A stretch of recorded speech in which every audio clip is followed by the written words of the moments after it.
sarap ng tulog ko! Nakapag-recharge na naman ako! Handa na ako sa panibagong araw!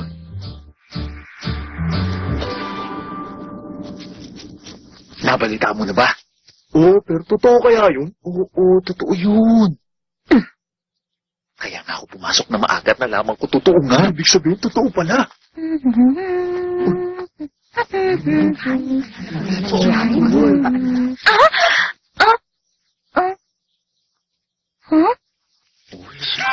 Aba mo, maganda yata ang araw na to kasi nakita kita rito, Hikari! Hikari! Teka, meron kayong nangyari dito? Hindi ko rin alam. Hikari! Ano ba nangyari? Bakit parang problemado kayo? Sige na, Megumi. Huh?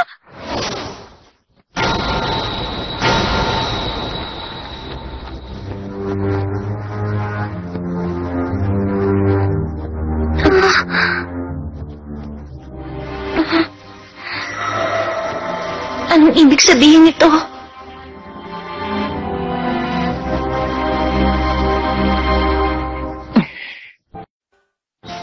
S.A.F.A. Oo, tama nga yun.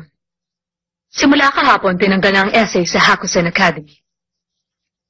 Pero hindi po pwede yun. Oo nga, Mama! Ano ba ang dahilan? Hindi naman bumababa mga grades namin. Rio, tama na. May mga reklamo galing sa guardian ng mga estudyante. Nag-a-afternoon tea pero hindi pumapasok sa klase. Pumapasok lang kung kailan gusto. At walang pakialam kung sa tamang oras dumating. Hindi raw natatandaan yung teacher at hindi nakikipag-usap sa ibang estudyante. At bukod pa ron, meron daw nagdadala ng hayop dito sa loob na eskwelahan. Ganun pala. Kung nasa ibang eskwelahan kayo, sa tingin nyo ba bibigyan kayo ng permiso na gawin ang lahat ng yon? Teka, sandali lang. Pumayag naman kayo na gawin namin yun. Ewan ko. Sa simula pa lang, tutol na talaga ako magkaroon ng essay. Hayaan ko na lang na mawala yun. Umiiwas lang kayo sa responsibilidad! Gusto mo ba mag-bungee, ha? Wala na kayong magagawa. Dissolve na ang essay. Nakuha ko na. Teka, Hikari. Simple lang, di ba? Hindi lang tayo dapat maging estudyante na may matataas na grades. Dapat maging pangkaraniwang estudyante rin tayo na laging pumapasok sa klase, di ba? Huh? At oras na merong magreklamo uli dahil sa atin, baka sakaling payagan na nila tayo na ibalik uli ang essay. Sana ganun nga. Usapan na yan, ha? Kaya kumilos na tayo. Sandali lang, Hikari. Paano na yung tea time? Tara na, dalian mo na.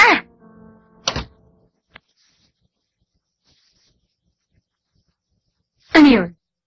Yung sinabi niyo sa amin, totoo ba mga yun? Yung tungkol sa mga students guardian na nagre-reklamo, totoo yun. Meron lang isang hindi totoo.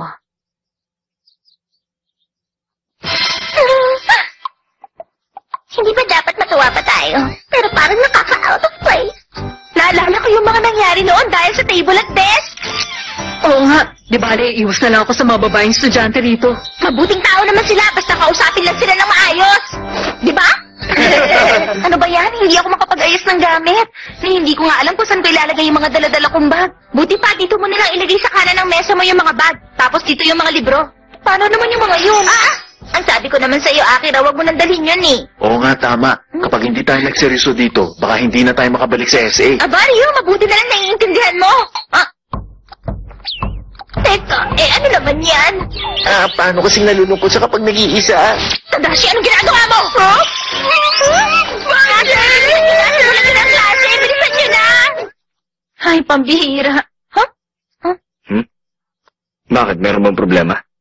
Para kasing... bagay na bagay sa'yo yung suot ng uniform, Salamat. Huh?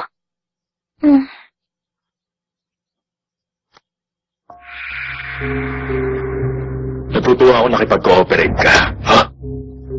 Hindi mo sila basta mapaghihiwalay kung sa ganun lang kaliit na dahilan.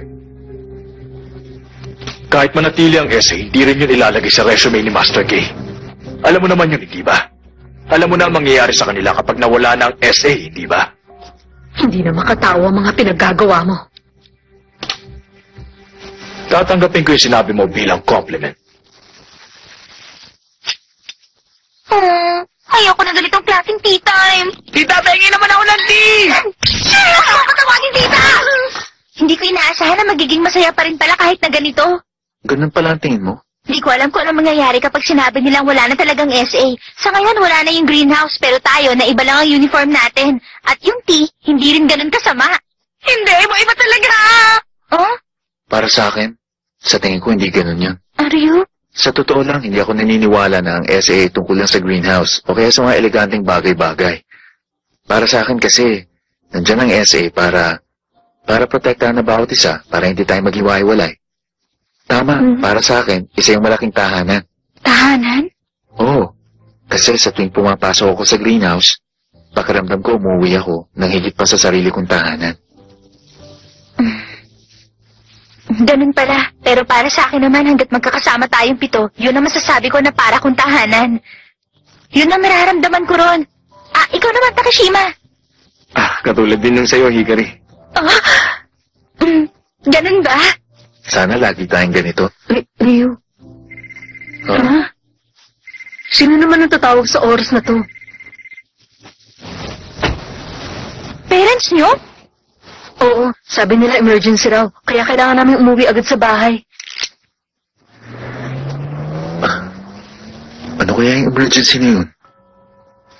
Oh, magsisimula na yung susunod na klase. Bumalik na tayo. Tara, bilisan nyo. Teka lang, hintay muna, Hikari. Ikaw, Kay, ano masasabi mo? Ewan ko. Huwag mo masyadong isipin ang mga nangyayaring to. Okay, sige, sinabi mo eh. Grabe, naninigas tong balikat ko Ang bihira, hindi ako makapaniwalang wala na afternoon tea. Huh? Nagriring ang phone ko? Galing yung tawag sa amin? Pupuntaan na lang uli kita. Kung ganun, tama nga suspecha ko. Nag-aaksaya ka ng oras sa ginagawa mo. Para din sa kapakanan mo to. Wala akong pakialam kahit na magalit ka pa sa akin. Sa ikabubuti mong ginagawa ko. Aoy, magdesisyon ka na. Huwag mo na sanang patagalin pa. Yun lang ang masasabi ko sa'yo, Master K.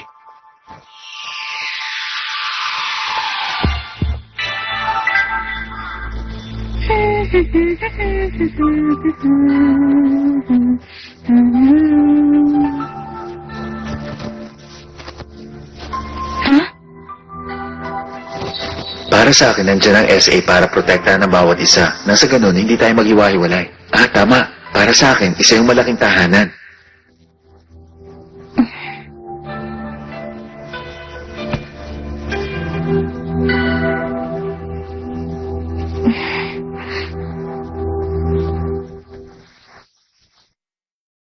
Good morning, Lisa.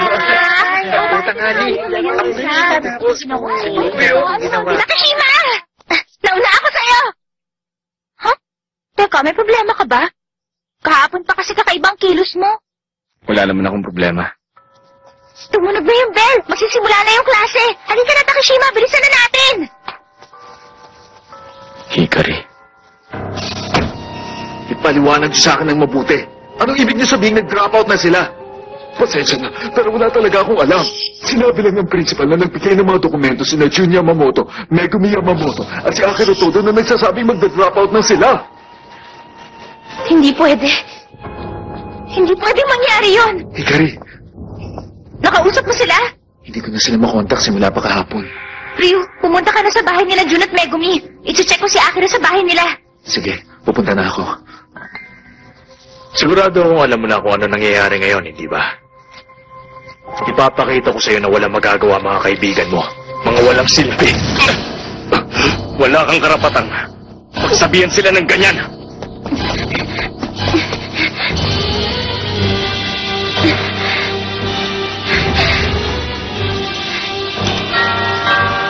Pwede ba malaman kung sino kayo?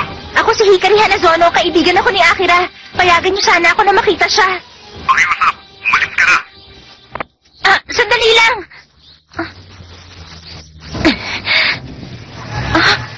Tadashi! Hikari, alam na ni Ryo kung nasa si Jun at saka si Megumi. Nakalabas na sila ng Japan. Nakalabas na sila? Sakay na. Pero para si Akira. Sumakay ka na. Hindi siya yung tipong basta na lang magtatago. Ha?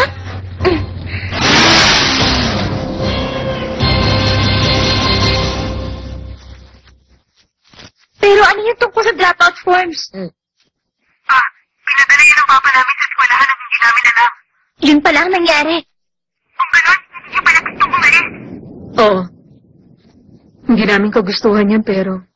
Wala nang SA kaya hindi na kayo papasok? Pero bakit naman? Hikari, pasensya na. May mga parating na guard. Naku, Hikari, maraming pinagdaan ng hirap sa eskwelahan si Megumi nung maliit pa siya. oo nga, pero... Pumayag ang magulang niya mag-enrosa sa Hakusen dahil alam nila na merong ang sistema sa eskwelahan na yon na katulad ng sa SA. Pati rin ako, ganun din. Pinayagan lang nila ako mag-enroll sa Hakusen dahil din sa SA at para magkaroon kami ng koneksyon sa Takeshima Group at sa pamilya ng Todo. Oo, tama. Pero kahit na ganun, wala naman kaming pakialam sa gusto mangyari ng mga magulang namin.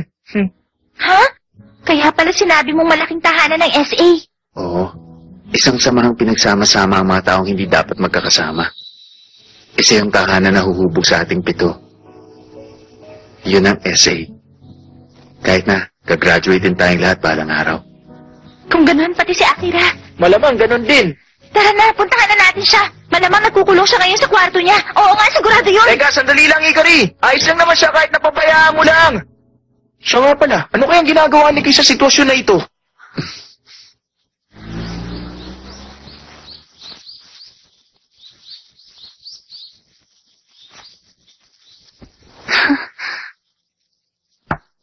Huh? Oh? Kay? Sinusundo na kita. Imposible yan. Ganyan ba kalaki ang takot mo sa mga magulang mo? Hindi naman sa natatakot ako. Ano? Hindi mo pa pala alam hanggang ngayon. Ang totoo kasi niya, tinipressure kami ng gusto ng kumpanya niyo. Ha? Ng Takeshima Group? Oo. Kinausap nila ng personal na magulang ko para paalisin ako sa Hakusen. Pumayag naman ng mga magulang mo. Wala naman sila magagawa. Kapag tumanggi sila, yung mga tao sa kumpanya ang mga nganib. Nagawa yun ni Aoy. Wala namang problema sa akin. Nakaranas na rin ako ng ganito dati. Nakita mo yun sa dati kong tinitirhan. Pero, si Hikari, napaka-honest niya. At isa rin siyang mabuting tao. Naniniwala siyang magagawa niya lahat ng bagay gamit ang kakayahan niya. Ang sabi niya, kailangan niya lang magsikap. Mangyayari ang lahat kung gagawin niya ang buong makakaya niya. Paano kung mabigo siya? O may hindi siya nagawa? Sasabihin niya na nagkulang ang lakas niya para gawin yun. Ganon ang iisipin niya. Naintindihan mo ba? Kay, sabihin mo sa akin, mahal mo si Hikari, hindi ba? At kung mahal mo siya, huwag mo kakayaan na natin niya ang paghihirap na to. Akira. Pakiusap, Kay. Huwag mong saktan si Hikari. Master Kay, umaysa po kayo. Wow, sa akin ang Takeshima Group ang pamilya ng Todo pag nalaman nilang pumasok kayo rito. Pakiusap po.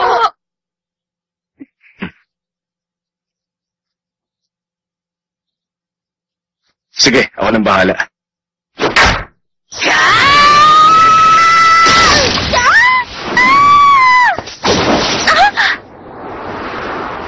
Takeshima? Si Akira, ayos lang naman siya. Kapag hindi mo kayang gawin, huwag mo nang piliting gawin. Hoy, teka! Teka, sandali lang! Ganun lang? Ang sabi ni Kay, siya na ang bahala. Talaga bang ganun lang yun? Ano ka ba? Ano ba ginagawa mo? Gano'ng kalayo mo babalak tumakbo? Bababa na nga ako! Ibaba mo na ako, pwede ba? Mukhang dapat na nga kitang ibaba. Ano ba nangyari? Bakit ba nauwi sa ganito ang lahat? Hindi ako makapaniwala na nangyayari mga to dahil wala na ang SA. Nagkahiwa-hiwalay na ang lahat. Ah, Hikari, mahal mo ba talaga ang essay?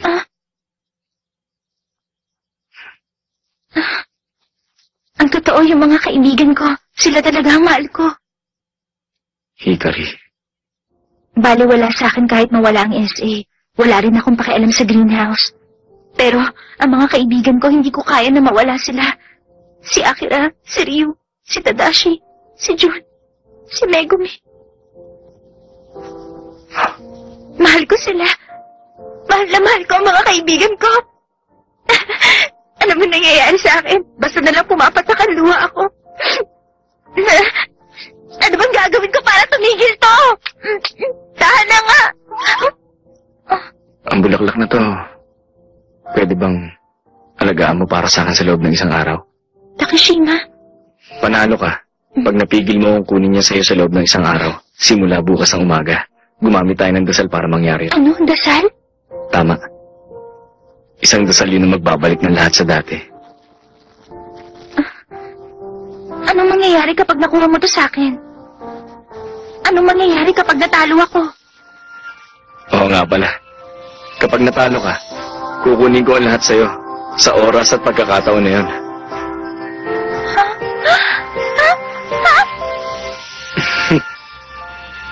Kaya dapat galingan mo.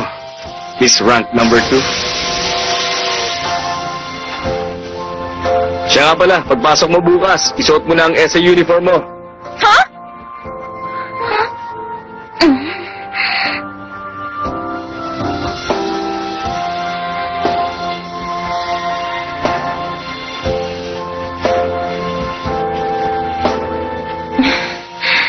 Si Takeshima talaga.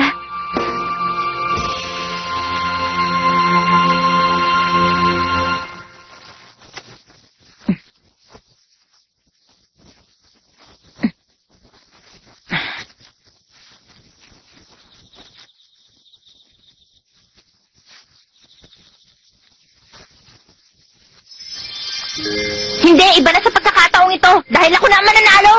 Sandali lang. PE ang third period natin ngayon, hindi ba? Oo, tama. Okay, sige na nga. Mag-practice ka muna ngayon habang meron pang oras. Miss Rank number 2. Huwag mo akong tatawagin Miss Rank number 2. Sandali, Hikari nga pala ang pangalan mo, hindi ba? Miss Rank number 2.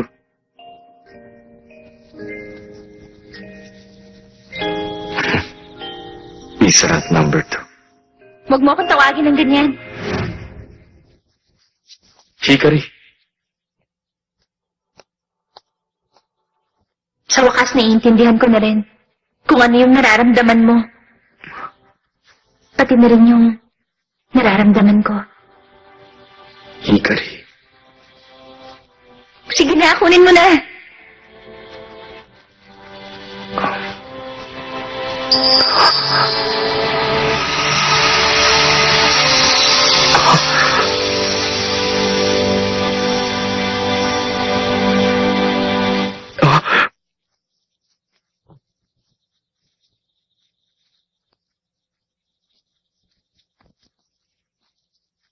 Nanaginip ako.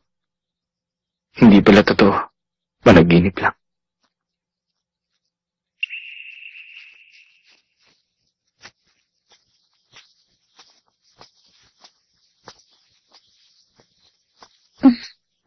Pag natalo ka, kukunin ko ang lahat sa'yo. Hindi pwede yun. Hindi ako papayag na mangyari yun. Hindi na. Ikaw pala. Akira? Bakit ba? Ano ba nangyari?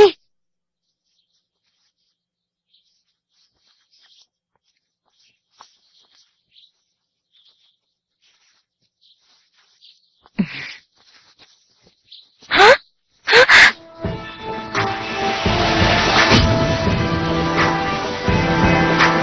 Nagbibiro ba siya? Kumapit ka mabuti! Sige! Pumayag si Kay na pumunta sa London, pero ang kapalit nun, ang kondisyon na ibabalik uli ang SA. Takeshima! Master K, dito tayo. Sa simula pa lang, wala na talaga siyang bala kunin sa akin yung bulaklak. Sabihin mo, hindi ka naman lilipat ng school, di ba? Ha? Hindi ko alam kung ano yung mga sinabi sa iyo ni Aoy. Pero mananatili ako sa Hakusen hanggang graduation. Mabuti naman. Nagsinungaling ka sa akin. Mr. Takeshima, nakasakay na siya kanina pa. Paalis na nga yung eroplanong sinakyan niya. Hindi pwede! Hikari, sabi niya! Hoy! Hindi ka pwede magsinungaling. Takeshima! Ikaw...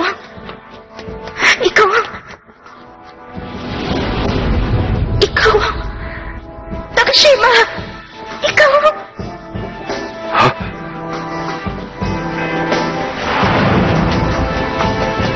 Takeshima! Anong ibig sabihin nito? Hikari? Takeshima! Sasagutin mo ako! Takeshima! Hikari. Para sa'yo kaya ako ito gagawin.